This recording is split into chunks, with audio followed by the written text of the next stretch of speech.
The only real problem I had with the T Rex coming in right at the end is it felt like it was just shoehorned in. And I'm going to give you an example. Spider-Man 3 with Venom, he's Mhm, only in for like the last 15 to 20 minutes. The T-Rex mhm. is only in for like the better part of 15 to 20 minutes. Now, don't get me wrong, I love Jurassic Park's T-Rex, but I just felt it was a little late. Mhm. Granted, They glad did. Oh, It sorry, was MJ. still fan service, though. it. I mean, I'm not gonna obvious. dispute that, but I just felt it might have been a little bit better if they had managed to find a way to actually bring her in a little bit earlier, just so that you could have seen more of it. I mean, again, They I know I'm kind of probably, I they know I'm, kind But they kind of they did did, that.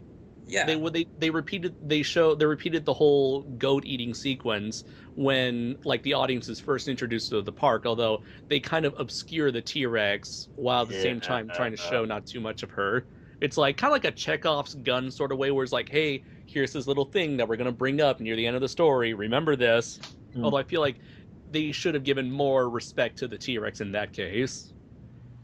So Well, well, I was actually afraid if they kill her off, then fans are gonna be like, "Oh, it's Jurassic Park 3 all over again."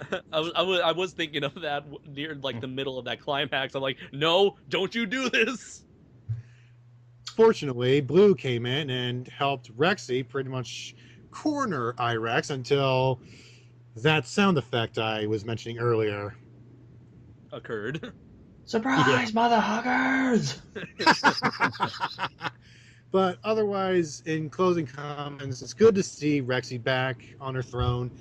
It's good to see the park had opened, and yeah, the movie was actually fantastic. I'm looking forward to the sequel. It's confirmed. Yes, they confirmed a sequel is there. The movie is fantastic. It's flawed, but it's also a lot of fun. And also, the human villain gets what he deserves. Enough said, Yep. aka Hoskins. And who wants the floor? It's all yours. Nick, you're up.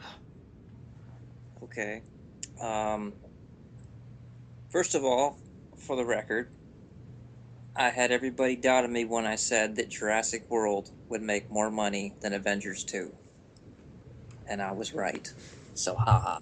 It's also a superior movie to me. I think it has much more rewatch value. Maybe that's my personal opinion, but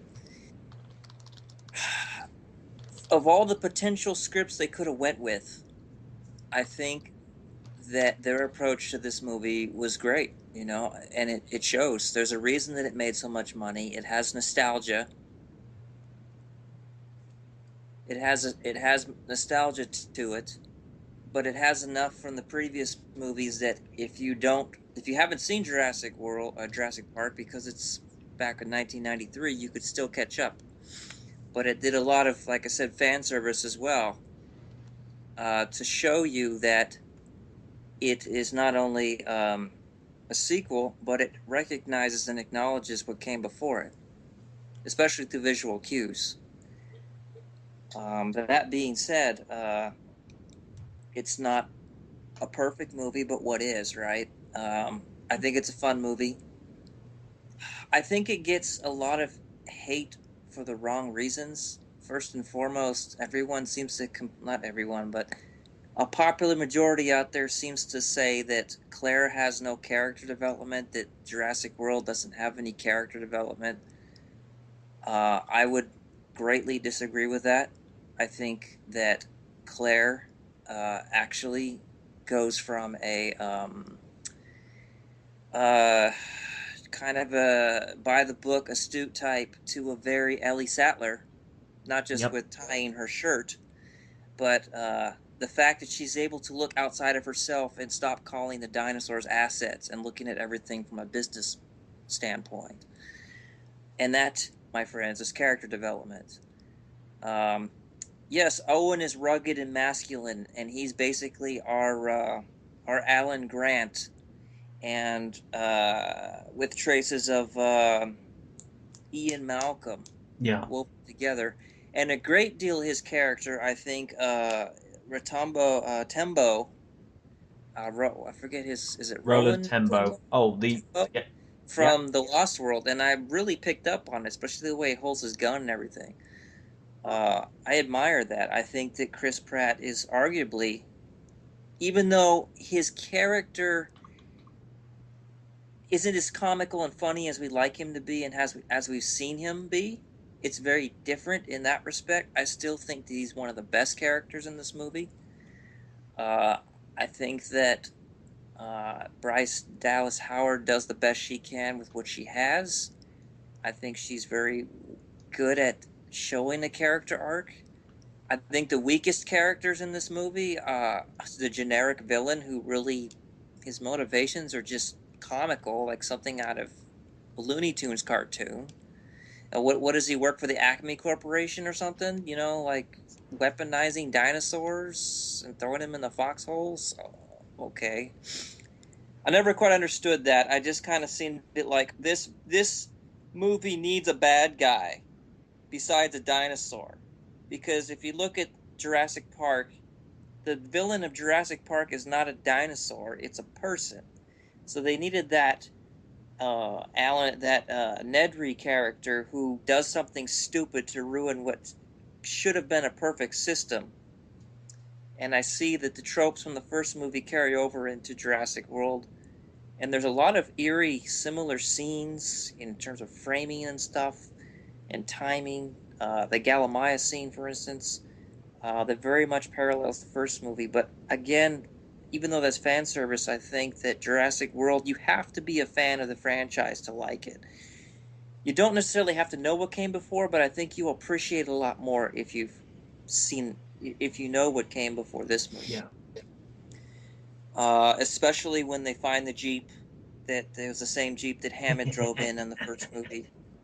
Although it's kind of stupid that the kid magically knows how to fix a 30-year-old Jeep with Yeah. kit-bashed parts, but hey, whatever. Uh, Also, very coincidental that the Irex is constantly where it needs to be to cause a problem. They don't need to track it; it's tracking them. But the whole movie's like, we got to track it, and it pulled its tracking device out and all this other stuff. Um, I really liked the Irex. I have to say that I actually knew a great deal about this movie while it was in production. I had a buddy of mine in Hawaii who was in charge of, let's just say, he's part of security detail on sets. I knew what that the Irex was going to be when it was called the D-Rex.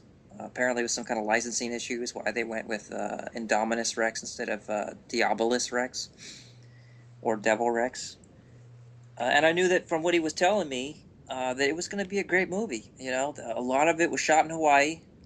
The theme park itself was built in, I believe, an abandoned Six Flags in New Orleans. Yep. I really like this approach of Walt Disney World and Universal Studios and parts of Disneyland coming together into this like super theme park, and this idea of attractions being sponsored. That's all very believable to me. The fact that dinosaurs have been around for a while and the park guests have got bored with seeing them, that's a little bit of a stretch, but all right, fine. We'll just suspend disbelief on that.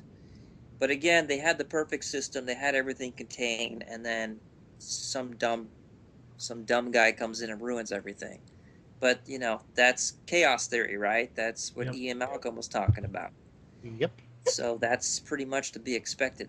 My biggest disappointment with Jurassic World, the Irex never attacks anyone that we really care about. We don't really have much time to care about any of these characters, because it's like boom, boom, boom, everything takes off, and then you're like looking at the standard stereotypical character, especially the villain. I mean, yeah, okay, he's gonna get it. You got Doctor Wu, who's the new bad guy, I guess the ancillary villain. Um, and but he's never in danger of the creature that he's so, that it's the big issue. Uh, he's sort of protected in that way, and um, Just give me a second to think here, because I've written pages on this movie in defense of it, and pointing out its flaws. So I'm trying to kind of harken back to remember these things. Um, okay, let's see. The Irex. Okay, my biggest issue with Jurassic World is the tourists are never really in danger, other than a flock of escaping pterodactyls or whatever the proper name is for them, and whatever, you can correct me if I'm wrong. I'm just gonna call them the flying Pterosaurs. pterosaurs. They're the only thing that ever threatens the actual visitors, and you really don't get a scope of how big this park is in the closing acts. Everything is very contained, like the attack with the T-Rex and the D-Rex and the Mesosaurus. It's all the visitors have already been evacuated for the most point, so it's pretty much an abandoned park. There's no real sense of danger. It's all very contained. Everyone that the Irex kills is either a throwaway character, such as a military, who we don't care about because we expect they die. That's part of the job. And who really cares whether the kids get killed? I don't know. Did you care? Did anybody care about these snot-nosed kids? They're just basically there to move the plot along. I probably would have cared if Gray had gone, but Zach, I was like, oh, I hope you get eaten.